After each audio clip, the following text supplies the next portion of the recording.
संपूर्ण देशभरामध्ये काल पहलगाममध्ये झालेल्या या हत्येच्या विरोधामध्ये सर्वत्र आक्रोश आहे आणि या हत्येच्यामुळं विशेषत्वानं आपल्या देशाची काश्मीर हे एका अर्थानं स्वर्ग नंदनवन आपण म्हणतो, पर्यटक मोठ्या प्रमाणात इथे जात आहेत. त्या पर्यटनाला आणि देशाच्या प्रतिमेला डागाळण्याचा हा अतिशय निर्घुण अशा पद्धतीचा प्रकार होता.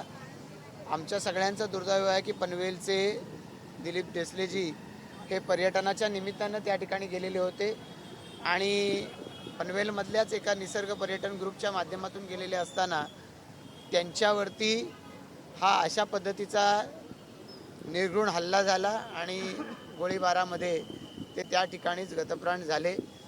आमच्या सगळ्यांचं दुर्दैव आहे की अतिशय निर्मळ मनाचे आणि सुस्वभावी असे आणि खरं तर देश पाहण्याची आपल्या पर्यटनाची आवड असलेले असे देसले काका आज आपल्यातून गेलेले आहेत.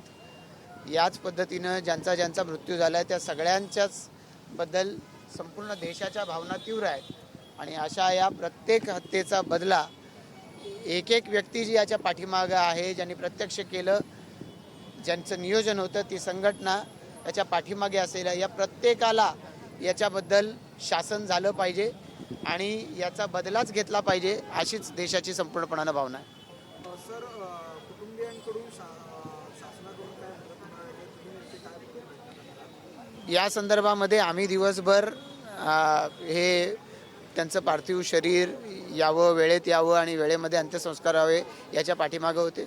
नक्कीच शासनाच्याकडून या संदर्भातली घोषणा लवकरच होईल.